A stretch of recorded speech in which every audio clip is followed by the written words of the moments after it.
पे आज हम आपको बताने जा रहे हैं कि किस तरीके से अगर मुसलमान इकट्ठा होकर के किसी एक पार्टी को वोट दे तो मुसलमान यहाँ पे कैसे मजबूत हो सकता है। हमेशा से मुसलमानों के साथ खिलवाड़ हुआ है सेकुलरिज्म के नाम पे। आप ये बताइए कि मुसलमान की यहाँ पे तादाद है 17% है, कितने परसेंट आपको हिस्सेदारी मिली है। हमेशा से आपका वोट लिया जाता है, बीजेपी से डरा के वोट लिया जाता है कि आप हमें वोट दीजिए, अगर आप किसी और को वोट दीजिएगा तो यहाँ पे बीजेपी आ जाएगी, बीजेपी की सरकार बन जाएगी। आप ये बताइए, नीतीश कुमार ने आपसे हमेशा वोट लिया है, आज किसके सरकार में, किसके साथ मिल करके उसका सरकार चल रहा है, बीजेपी के साथ में है। तकरीबन जब से उनकी सरकार बनी है तब से वो बीजेपी के साथ में कहीं ना कहीं मिल के सरकार को नीतीश कुमार चला रहे हैं। आप बताइए को किससे डराया जाता है। कांग्रेस आपको आप हमेशा डराती है कि आप हमें वोट दीजिए, अगर आप हमें वोट नहीं दीजिएगा तो यहाँ पे जो है बीजेपी की सरकार बन जाएगी, यहाँ पे दंगा फसाद होगा। आप ये बताइए, कांग्रेस के राज में दंगा फसाद नहीं हुआ। बाबरी मस्जिद का ताला किसके राज में खोला गया था, भागलपुर में मुसलमानों को किसके राज में मारा गया था, गुजरात में किसके राज में मुसलमानों को मारा गया था,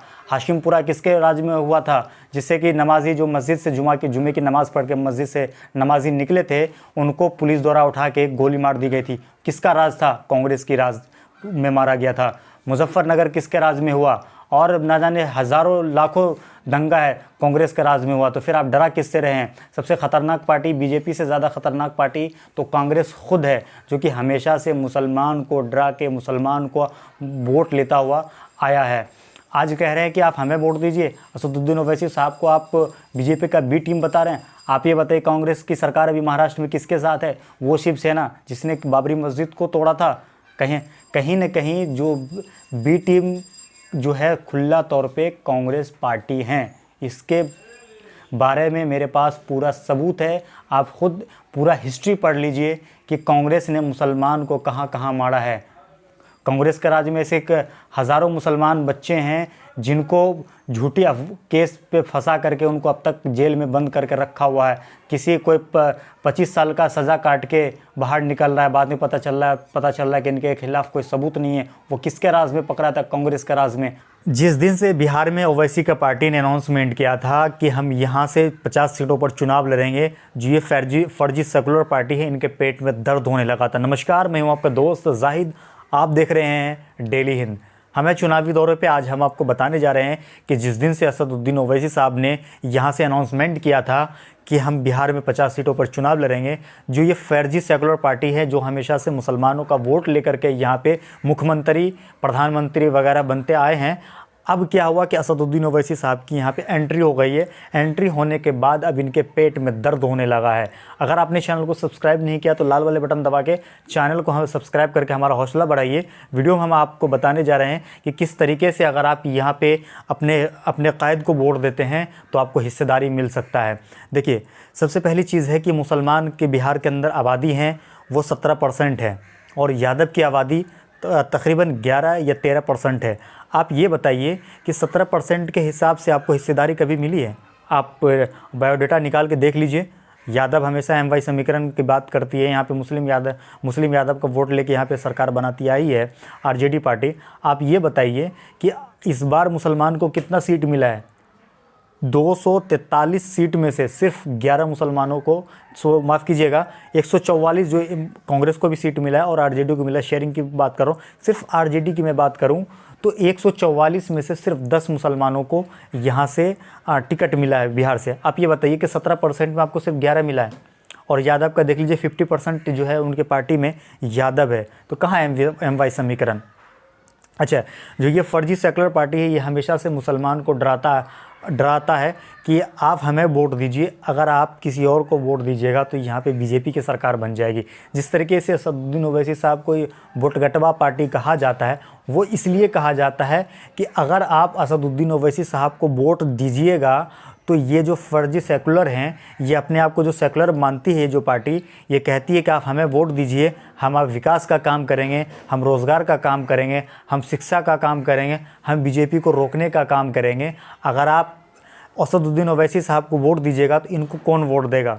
ठीक है, इसलिए आपको हमेशा से मुसलमानों को हमेशा से बीजेपी से डराता आया है। ख़ास करके कांग्रेस की बात करूं, आपको मालूम है कि बाबरी मस्जिद का ताला किसके राज्य में खोला गया था? उस वक्त किसकी सरकार थी? कांग्रेस की सरकार थी। गुजरात में मुसलमानों को मारा गया, उस वक्त किसकी सरकार थी? कांग्रेस की सरकार थी। आपके बिहार में भागलपुर में दंगा हुआ था, हज़ारों मुसलमानों को कत्ल किया गया, किसकी सरकार थी? कांग्रेस की सरकार थी। मुजफ्फरनगर में मुसलमानों को मारा गया, किसकी सरकार थी? बसपा की सरकार थी। आप ये बताइए कि इनके राज्य में मुसलमान, जब इनकी हुकूमत होती है, इनके राज्य में हमेशा से मुसलमानों को मारा गया है, तो फिर आप बीजेपी का नाम लेके क्यों डराते हो मुसलमानों को? सबसे बड़े कातिल तो ये पार्टी जो सेकुलर, अपने आप को फर्जी सेकुलर है, ये खुद मुसलमान को कत्ल करती है। ये पार्टी बी टीम किसको कहती है? असदुद्दीन ओवैसी को। आप देख लीजिए महाराष्ट्र में किसकी सरकार है, किसके साथ में मिलकर सरकार बनाओ?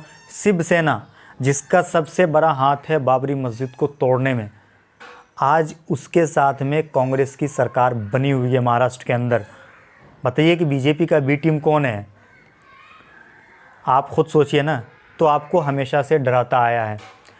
अब देखिए, नीतीश कुमार जो है हमेशा से ये कहा कि हमने मुस्लिम के अंदर देखा था कि इनके अंदर जो है शिक्षा की काफ़ी ज़्यादा कमी है, इनके महिलाएं पढ़ नहीं पाती हैं, तो हमारी महिला हमेशा से पढ़ती आई हैं, इनको हमेशा से दीन की तालीम मिलती आई है, हमेशा से इनको पढ़ाया गया है। हमारे माँ बहन है वो कभी जाहिल नहीं रही हैं।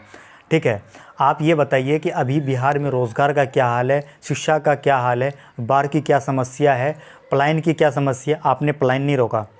आप ये कह रहे हैं कि बिहार में सुशील मोदी जब टेलीविज़न के ऊपर बैठता है, ये कहता है कि भाई, जब उनसे पत्रकार पूछता है कि आप यहाँ पे इंडस्ट्री, बड़ी कंपनियाँ क्यों नहीं लगा रहे हैं, तो सुशील मोदी ये कहता है कि यहाँ पे ज़मीन की दरअसल कमी है, जिसकी वजह से हम यहाँ पे बड़े जो कंपनी है उसको हम नहीं लगा पा रहे हैं।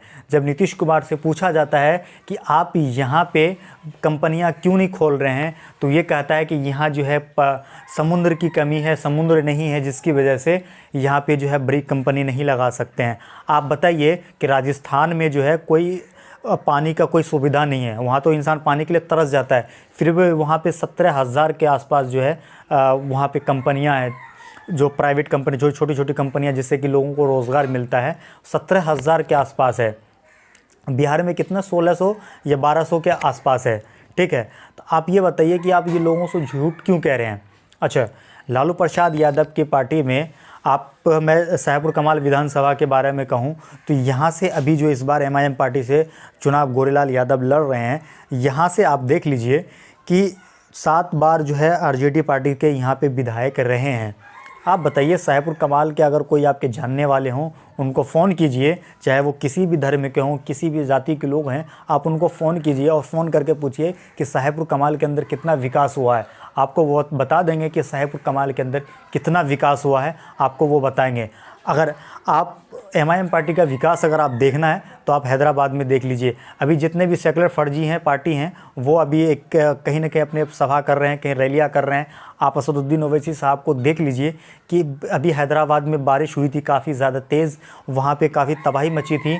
120 साल में पहली बार इतनी तेज़ बारिश हुई थी। अभी देख लिया, असदुद्दीन ओवैसी साहब चाहते इन सब के जैसा अगर नौटंकीबाज होते तो अभी वो बिहार में चुनाव प्रचार कर रहे होते, लेकिन उनको चुनाव की फ़िक्र ना हो करके अभी वो हैदराबाद में जो वहाँ की आवाम है उनके खिदमत में लगा हुआ है। जिस तरीके से अभी जोकीहाट में मौलाना अब्दुल सालिम चतुर्वेदी को टिकट देने की बात हुई थी, उनको टिकट नहीं मिला था, अभी वहाँ से आरजेडी के रहे विधायक शहनवाज़ आलम को वहाँ से टिकट मिला है। देखिए, उस सीट के ऊपर क्या हुआ कि दावेदार तो 2-4 थे, तो सबको चाहिए था टिकट, इसलिए किसी टिकट एक को ही मिलेगा। तो मौलाना अब्दुल सालिम चतुर्वेदी को टिकट ना दे करके अभी जो है शहनवाज़ को दिया गया, क्योंकि एमआईएम पार्टी ये चाहती है कि सबसे पहले हमारे यहाँ पे कुछ उम्मीदवार जो हैं उनको उतारा जाए, उतारने के बाद यहाँ पे मजबूती के साथ उतारा जाए, और ये जितने भी हम सीट पर चुनाव लड़ रहे हैं इन सीटों को जीता जाए। अगर एमआईएम पार्टी चाहती, 243 सीट है इस ग्रैंड डेमोक्रेटिक सेकुलर फ्रंट में, 243 सीट हैं, अब इसमें से चाहते तो 50 सीट ले लेते, 100 सीट ले लेते, इनको कोई नहीं रोकता, क्योंकि पार्टी का जो मैन है वो असदुद्दीन ओवैसी साहब हैं।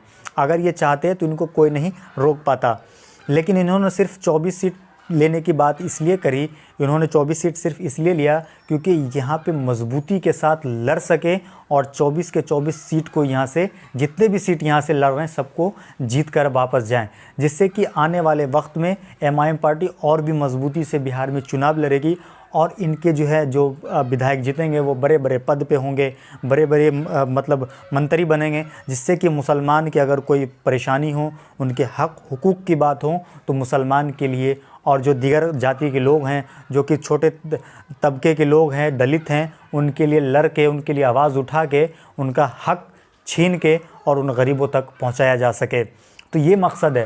तो आप जो ये फर्जी सेकुलर पार्टी हैं, इनसे आप सावधान रहिए, चाहे कांग्रेस हो, आरजेडी हो, जेडीयू हो, इन्होंने हमेशा से आपको लूटा है, कभी आपको आपका हक नहीं दिया है। तो आप सावधान रहिए और आप अपने कायद को मजबूत कीजिए। वीडियो अगर आपको अच्छी लगी हो तो इसे लाइक और शेयर ज़रूर कर दीजिएगा। कम से कम इस वीडियो को 2-3 ग्रुप में भेज दीजिए, जिससे कि हमारा हौसला बढ़े। चैनल को सब्सक्राइब नहीं किया तो सब्सक्राइब कर लीजिए। जय हिंद, जय भारत, अपना ख्याल रखिए, हंसते रहिए, मुस्कुराते रहिए।